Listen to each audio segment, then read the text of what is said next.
Salve, salve, torcida vascaína!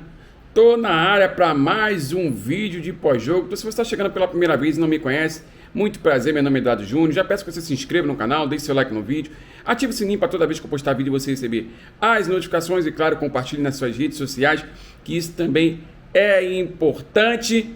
Flamengo 0, Vasco 1. Flamengo 0, Vasco 1, porque o jogo, o mandante era o Flamengo. Vitória no Clássico, depois de um tempo aí, né? Claro que a gente teve a vitória naquele jogo do Morato, que o Morato fez o gol e tal. E diante da performance do Vasco nesse início de temporada, criou-se uma expectativa muito grande na torcida do Vasco de vitória contra o Flamengo. O Flamengo tem um time tecnicamente superior ao Vasco, né? Claro que estão em estágios totalmente diferentes, mas vem de uma má fase aí, né, de resultados ruins, perda de títulos aí em sequência, né, num momento de instabilidade grande, pressão no treinador, e por outro lado, um bom momento do Vasco, né, no campeonato, fazendo boas partidas, e isso cresceu a expectativa para o jogo, né, não é à toa que esgotaram os ingressos. Antes da partida recebemos aí vários vídeos no WhatsApp de briga. A gente sabe que Vasco e Flamengo no Rio de Janeiro é complicado, né? Mas vamos voltar ao jogo em si. E o jogo me surpreendeu negativamente. Eu vou explicar o porquê. Uma coisa é você mudar uma estratégia de jogo em busca, com o objetivo de alcançar a vitória. Outra coisa é você mudar a postura por causa do adversário, né? É isso que eu percebi hoje no time do Vasco. A vitória é importante, nos encaminhou aí para a classificação para a próxima fase, mas o Vasco mudou a postura, né? E isso aí me incomodou muito, né? Porque o Vasco vinha jogando de uma forma totalmente diferente, né? Aumentando as suas linhas, né? Avançando o seu bloco, às vezes marcando em bloco alto, pressionando o adversário na saída de bola, forçando o adversário a dar o chutão. Tinha aqueles problemas que quando o adversário conseguia quebrar essa primeira linha, né, e saía no contra-ataque por dentro, e a transição defensiva do Vasco era lenta, era uma das preocupações minha para o Clássico, né?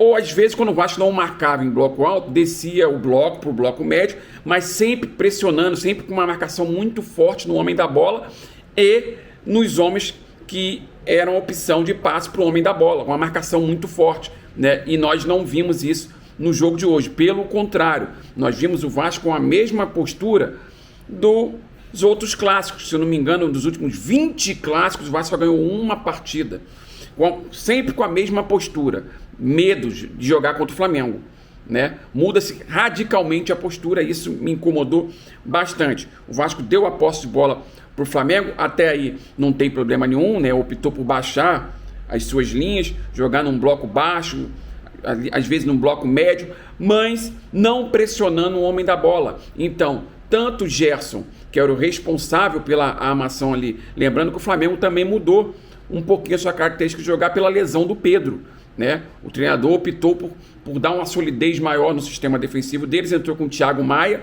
né, pela esquerda, fazendo a trinca de zagueiros ali, com Vidal e Gerson, né, na armação da jogada. Então, o Gerson teve muita liberdade para a criação de jogadas. O Arrascaeta jogando entre linhas, sozinho, o tempo inteiro, sem ser pressionado. Por isso que o Flamengo causou extrema dificuldade no setor defensivo pela direita do Vasco, né? Porque os três se aproximavam.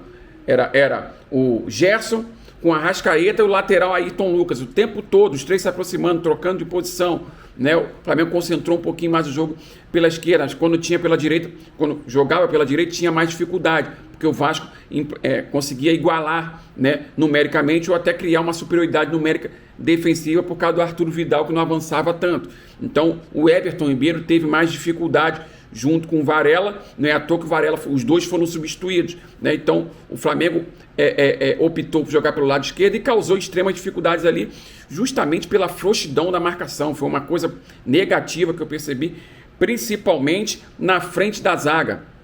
Os três volantes do Vasco, o Rodrigo, o Andrei Santos e o Jair. Nem tanto o Rodrigo, porque o Rodrigo, em diversas oportunidades, né, ele foi firme na marcação, mas foi envolvido. Por quê? Por causa da inferioridade numérica. Era ele contra 2 do Flamengo, né? O Jair e o Andrei Santos, né, fica muito frouxos na marcação, né? Muito frouxos na marcação. Isso incomodou bastante. E o Flamengo jogando na intermediária do Vasco tranquilamente. Seja o Arrascaeta, seja o Gerson, né? À toa que era bola de cruzamento para a área, era chute de média e longa distância do Flamengo. Teve no segundo tempo uma cavadinha do Matheus Gonçalves que deixou o Gabigol na cara do gol, que o Léo Jardim saiu e conseguiu evitar o gol do Flamengo. Isso tudo na intermediária do Vasco, né? Houveram as trocas, as substituições, saiu o Jair e saiu o Rodrigo. Então o Andrei Santos foi para primeiro volante, entrou o Barros, né, com o Marlon Gomes. Aí melhorou um pouquinho em termos de combatividade no meio campo, né?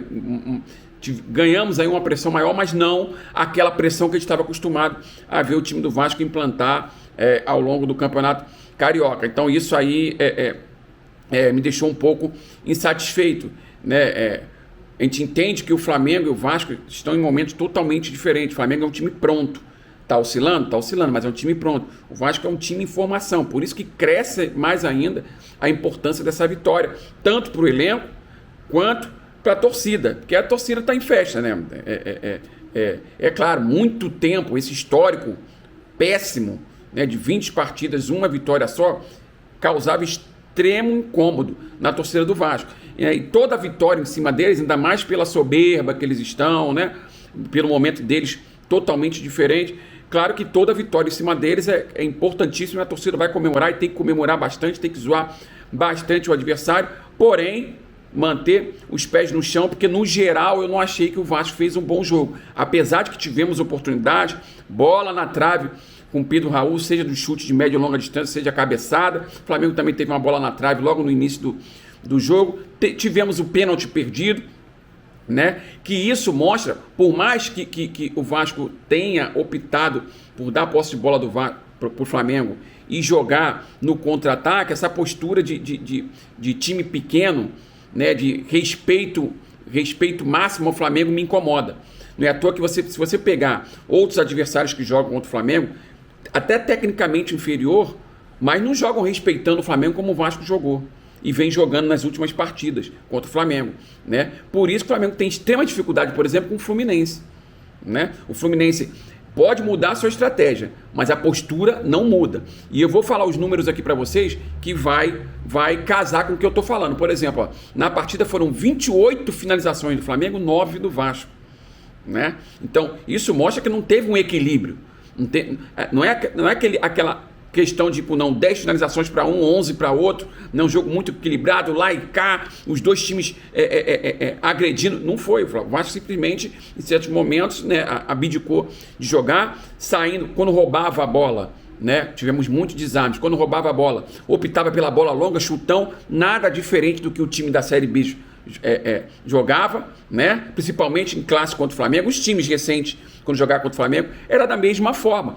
Se a gente teve uma mudança radical em termos de qualidade do elenco, do ano passado para esse ano, né, e o time vinha demonstrando isso dentro de campo, a gente esperava que no clássico o Vasco mantivesse a sua postura.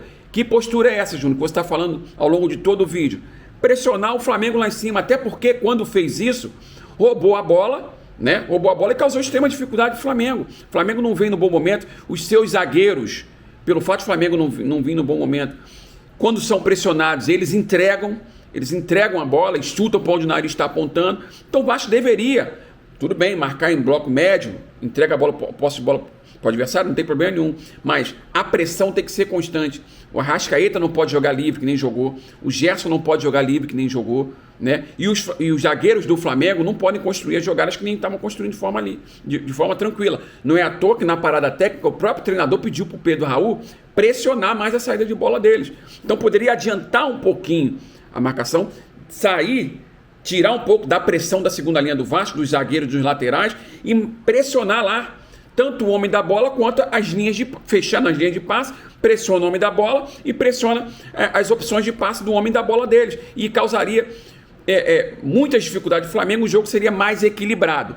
Outro dado que me chamou a atenção aqui foi a quantidade de passes: 481 passes trocados pelo Flamengo, 200 trocado pelo Vasco, né? Então, assim, tudo bem, nós estamos num estágio totalmente diferente, né? O time está sendo reconstruído, 62% de posse de bola para o Flamengo, 37% para o Vasco. Mas a postura do Vasco hoje foi de time pequeno. Respeitou demais o Flamengo, esperava uma postura diferente. Vamos para a tabela do campeonato rapidinho aqui, que foi uma vitória importantíssima. O Flamengo continua na primeira colocação com 23 pontos, 10 jogos, 7 vitórias, 2 empates e 1 derrota, 18 gols a favor, 4 contra. O Fluminense vem na segunda colocação, né? Goleou aí na rodada, foi para 22 pontos, 10 vitórias, 7 empates, um empate e 2 derrotas. O Vasco tirou a invencibilidade do Flamengo. E o Vasco, com essa vitória importantíssima, foi para a terceira colocação com 20 pontos, 10 vitórias, 10 jogos, 6 vitórias, 2 empates, 2 derrotas, 18 gols a favor, 6 contra. E na quarta colocação, empatados aí, né, em pontos, né, mas Volta Redonda na quarta colocação e o Botafogo na quinta colocação. A vitória foi importante porque o Vasco volta a depender de si. Se perdesse hoje ou empatasse, estava fora do G4 e aí tinha que fazer o dever de casa contra o Bangu e torcer por tropeços de Volta Redonda e Botafogo. Por isso que foi uma vitória importantíssima, apesar da atuação que eu no geral, eu não gostei. Tá? Eu não gostei, esperava mais. Pelo que o Vasco vinha apresentando, esperava mais. Esperava uma fidelidade maior do time ao seu modelo de jogo, à sua forma de jogar, independentemente se era o Flamengo, né? Respeitou demais o Flamengo. Mas independente disso, a vitória foi extremamente importante, né? Vasco depende só de si agora. Para a última rodada tem o Fla-Flu, aí é briga entre eles. Provavelmente o Vasco vencendo o Bangu se consolida na terceira colocação, ou se o Flamengo ganhar o Clássico, se consolida na segunda colocação. Então o importante, eu não estou ligado muito no regulamento, mas eu não sei se tem vantagem na semifinal aí, né? Nos confrontos diretos. Então, o interessante seria o Vasco vencer o Bangu, né? E torcer para um tropeço do Fluminense para terminar na segunda colocação. Porque aí vai jogar contra o Fluminense, talvez com alguma vantagem. Lembrando que o Fluminense a gente não ganha 7 jogos, né? Não ganha do Fluminense a 7 jogos. No geral foi isso, né? Alguns pontos, vou fazer alguns destaques aqui de forma individual. Primeiro destaque, o goleiro, que estava sendo bastante questionado nessas últimas semanas aí, né? E hoje fez excelentes intervenções, né? Teve um chute de chapa do Everton Cebolinha que ele foi e tirou, né? Teve a bola acabada por cima do Matheus Gonçalves, que ele saiu no pé do Gabigol e evitou o gol. Então foi uma boa partida do goleiro, isso precisa ser destacado, apesar de que ainda não passa 100% de segurança, mas hoje fez uma boa partida, isso tem que ser destacado, né? Um outro ponto de destaque aqui é o zagueiro argentino, né, que não jogava desde outubro. O Miranda se machucou no lance ali, torceu o tornozelo, não jogava desde outubro, e ele entrou numa partida, né, difícil, num jogo com uma expectativa muito grande, né, e foi bem, tá? Foi bem, tanto pelo alto,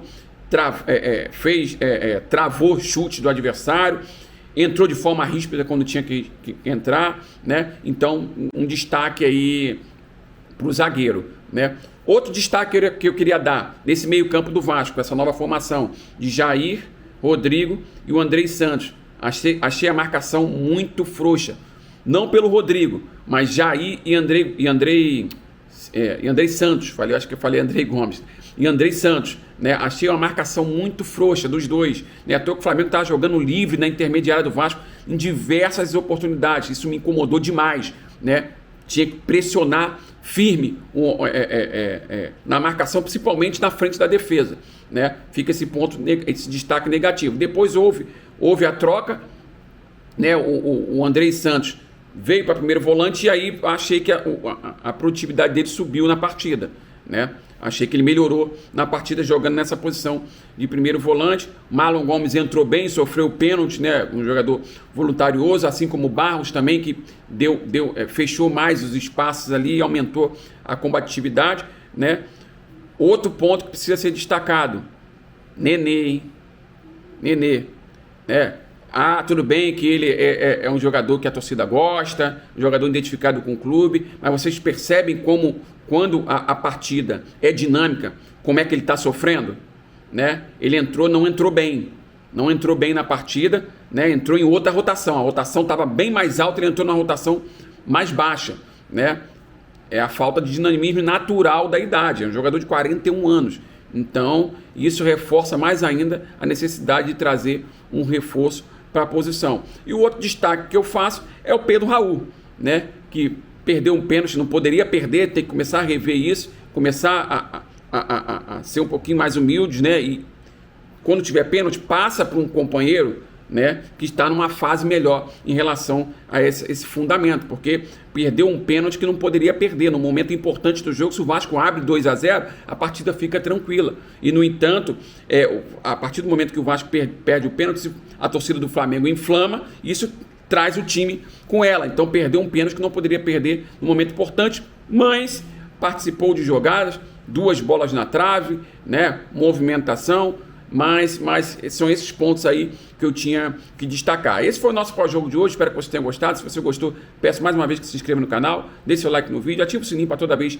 que eu postar vídeo você receber as notificações, comemorem bastante, zoem demais os flamenguistas, porque isso, o mínimo que a gente espera é a volta da normalidade. O que é a normalidade? A competitividade no clássico. Nos últimos 20 clássicos, o Vasco não foi competitivo e não ofereceu resistência, apesar de que teve uma vitória e um empate naquele 4-4, mas no geral não oferecia resistência para o Flamengo. Agora, mesmo não fazendo uma boa partida, na minha opinião, claro, respeitando todos que pensam diferente, mesmo não fazendo uma boa partida, mas ofereceu resistência e incomodou o Flamengo em diversas oportunidades. Isso mostra para o lado de lá que talvez essa nossa pior fase da história, né, tenha chegado ao fim, e a partir daqui para frente eles não vão ganhar clássico com tanta moleza que nem estava acontecendo, não. Esse é o recado final no vídeo aí. Um abraço e até o próximo vídeo. Valeu!